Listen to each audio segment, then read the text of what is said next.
USD suspension নাই, traction control নাই, engine cut off switch নাই, ব্লুটুথ কানেক্টিভিটি নাই, স্লিপার ক্লাস নাই, কুইক শিফটার নাই, লুকসে কোনো ধরনের আপডেট করা হয় নাই, সেই আগের মডেলের লুক। আজকে আমরা কথা বলবো সুজুকি জিক্সার এবং সুজুকি জিক্সার SF 250-র কিছু নেগেটিভ দিক। এক নম্বরে যেটা বলতে হয় সেটা হলো ইউএসডি সাসপেনশন না থাকা। শুধু একটা জিনিস চিন্তা করে দেখেন, সুজুকি জিক্সার SF এর প্রাইস 4,49,950 টাকা। তার মানে 4.5 লক্ষ টাকা বাইকে কেন তারা ইউএসডি সাসপেনশন দিতে পারলো না, যে জায়গায় হিরো থ্রিলার 4B 2,54,000 টাকায় ইউএসডি সাসপেনশন দিতে পারে। আর বলে রাখি, হিরো থ্রিলার 4B নিয়ে আমার ফুল একটা রিভিউ আসতেছে। রিসেন্টলি আমি ঢাকায় গিয়েছিলাম, সেই জায়গায় 200 ফিটে হিরো থ্রিলার 4B আমি চালাইছি, আরো বিভিন্ন জায়গায় চালাইছি। তো সেটা নিয়ে একটা ভিডিও আসতেছে, সেটা দেখার জন্য অবশ্যই সাবস্ক্রাইব করে রাখবে। তারপর যদি বলি, সেটা হলো 250 সিসি একটা বাইক, সেটাতে ট্র্যাকশন কন্ট্রোল নাই। যে জায়গায় ট্র্যাকশন কন্ট্রোল এখন 150 সিসি বাইকেও অ্যাভেলেবল হয়ে গেছে, সে জায়গায় 250 সিসি একটা বাইক যেটার মূল্য 4.5 লাখ টাকা, আর সুজুকি জিক্সার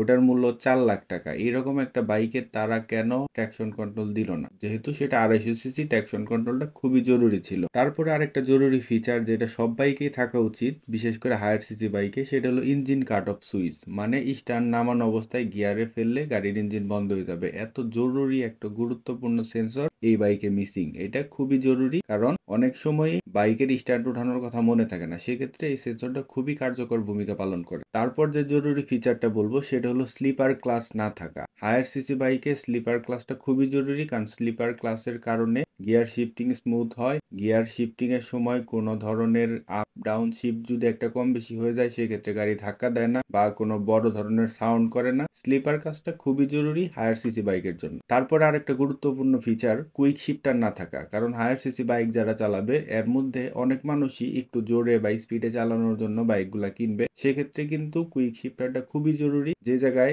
150 সিসি বাইকেও এখন আমরা কুইক শিফটার দেখতে পাচ্ছি, সে জায়গায় 250 সিসি বাইকে কুইক শিফটার থাকাটা খুবই জরুরি একটা বিষয়। তারপরে যদি আরেকটা ফিচারের কথা বলি, সেটা হলো ব্লুটুথ কানেক্টিভিটি না থাকা। এখন প্রায় সব হায়ার সিসি বাইকে আমরা ব্লুটুথ কানেক্টিভিটি থাকতেছে, এটা আমরা দেখতে পারতেছি। কিছু কিছু 150 সিসি বাইকেও কিন্তু ব্লুটুথ কানেক্টিভিটি অলরেডি আছে। সেই জায়গায় একটা 250 সিসি বাইকে ব্লুটুথ কানেক্টিভিটি না থাকা খুবই একটা নেগেটিভ পয়েন্ট হিসেবে আমি মনে করব, কারণ ব্লুটুথের মাধ্যমে আপনার মিটারটা কানেক্টেড থাকলে আপনার ফোনে আসা অনেক নোটিফিকেশন মিটারের মাধ্যমে দেখতে পারবেন, রাস্তাঘাটের নেভিগেশন দেখতে পারবেন। তো এটা খুব জরুরি একটা ফিচার ছিল, যেটা সুজুকি জিক্সার এবং জিক্সার SF 250 তে মিসিং। তারপরে আমি যেটা বলবো সেটা হলো এই বাইকগুলোর লুক। সুজুকি জিক্সার এবং Gixxer SF 250 look 95% Suzuki Gixxer এবং জিক্সার SF 150-র সাথে মিলে, যার কারণে আমরা কিছুদিন আগে তুষার ভাই নামের একজন ইউটিউব চ্যানেলের ভিডিওতে দেখতে পারলাম যে সে এই বাইকটা নিয়ে, হায়ার সিসি বাইকটা নিয়ে বাইরে গেছে। তার সাথে থাকা বন্ধু বান্ধব সে বাইকটা দেখে চিনতে পারে নাই, সে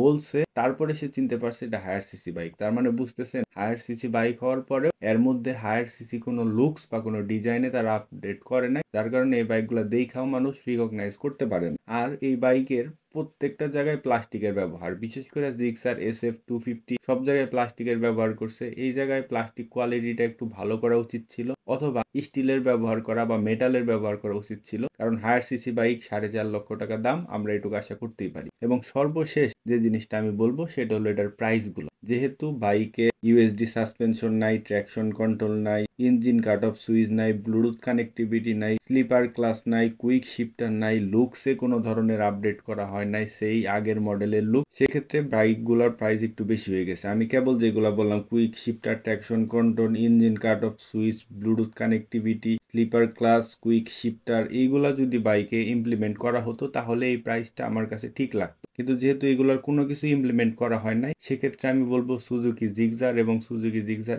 SF এর প্রাইসটা আসলে ওভার প্রাইস। এই বাইকগুলোর প্রাইস মিনিমাম আরো 50,000 টাকা করে কম হলে আমার কাছে মনে হতো না ঠিক আছে। তো আমার মতামত, আমি আমার যেটা ঠিক লাগছে সেটা আমি আপনাদের মাঝে জানাইছি। আপনাদের কাছে যদি কোনো রকম লাগে, কম বেশি বলে থাকি, সেটা আমাকে কমেন্টে জানাতে পারেন। আর এরপরে আমার নতুন অনেকগুলো ভিডিও আসতেছে, সেগুলো দেখার জন্য অবশ্যই চ্যানেলটি সাবস্ক্রাইব করে থাকবেন। ভালো থাকবেন, দেখা হবে পরবর্তী ভিডিওতে।